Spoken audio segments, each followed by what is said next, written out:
I think we're trying to have everybody move over so broadcast has stuff to be, but you still will have time to come back. So you still will have an hour to come back and still do all. Okay. I'm so sorry. That's okay. Thank you so much. That's all right. No, our game's gonna have to end early, boys. Come join us in Verdansk. We miss you. We need you. I have not finished the full game of zombies. I will play Verdansk once I've played my 30 minutes of zombies. They really want me to play Verdansk. I know this is going to become clipped. Yeah, guys, we're keeping on. We're keeping on. Okay, first gun packed. Let's go back to the box and let's see what else we can get our hands on.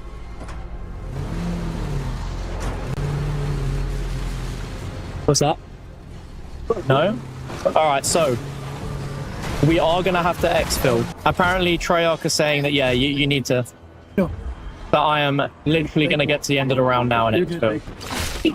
I mean, come join us in Verdansk. It was really uncomfortable. We miss you. We need you. And it's just been a whirlwind over the last few days of how viral that moment's gone and how many memes there's been. And don't get me wrong, I absolutely love the memes. Keep it coming. It is hilarious. However, I think from that moment, the structure of these events needs to change. I'm a zombies guy. I've not flown 10 hours to play one 30-minute game of zombies and then get kicked off for even trying to play again. It's crazy. Just let me play zombies. I really didn't like the way that they kicked Dalek off.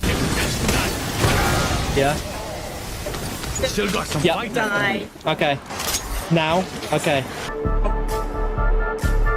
I wish I exfilled on 41, but I'll take it. Oh my god, I thought Duke that Dennis was so was still unprofessional. playing, and then Duke Dennis just still playing and it being fine. Oh, because you're the zombies guy, you don't have any agency here whatsoever. This other dude it's like Dalek's been here.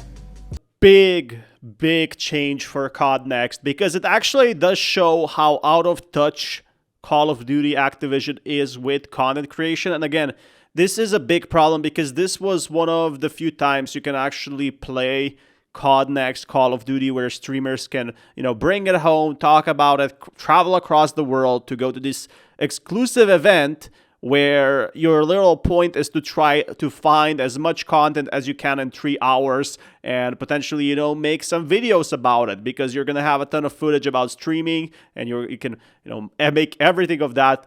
But basically he was forced to quit early, even though he's a Call of Duty Zombies creator for 11 years, but apparently they didn't have enough players for Warzone and they really wanted him at Verdansk, which, all it has is a new weapon. They did play the new Liberty Falls map or whatever it is, but it's not enough to convince people to actually go to Warzone, because the YouTuber MrDalekJD, if you don't know him, he's basically one of the biggest Call of Duty content creators out there.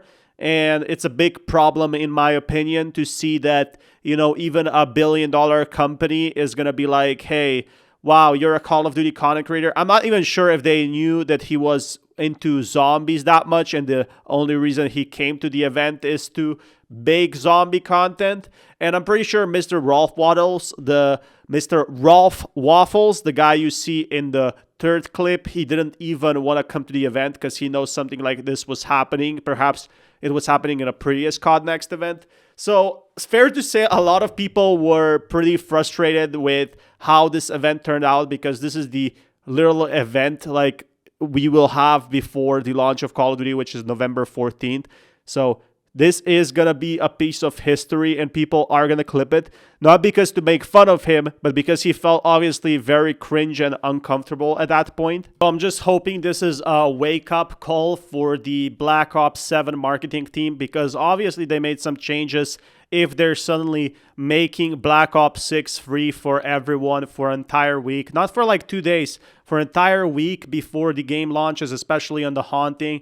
Could be a coincidence, but, we never had that for Haunting before. Like, these free trials are amazing. And again, Black Ops had to add SBMM, it had to add a lot of these features that Battlefield already had at launch. And yes, I did hear that Battlefield 6 had some issues, but most of their events are kept private. They are not like curated as this big thing where there's going to be a lot of content, which is the literal job of content creators. They rely on making content. If there's no content, people don't watch and the game basically dies, right? So half of the marketing is from the content creators itself and what they feel about the game. Because if you're going to watch someone that has played for 11 years, you're obviously going to be considering, hey, maybe this game is good, maybe this game is bad. And if they cannot even play the game mode, which again, super dry it has been since Black Ops 6 Zombies. There has been always good content for Black Ops 6 Zombies, but this was like a wake-up call. Black Ops 7, which is, half of the game is about zombies itself.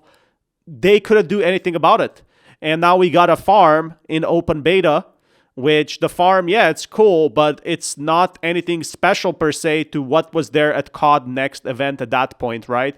So I'm really hoping that they do make some changes in the future and take this as a learning thing of what to do. And again, don't put Call of Duty zombie creators, which could be making millions of sales. So Call of Duty potentially lost millions of sales because of this event. And I'm definitely sure they lost a lot of trust in player base because all eyes on that streamer.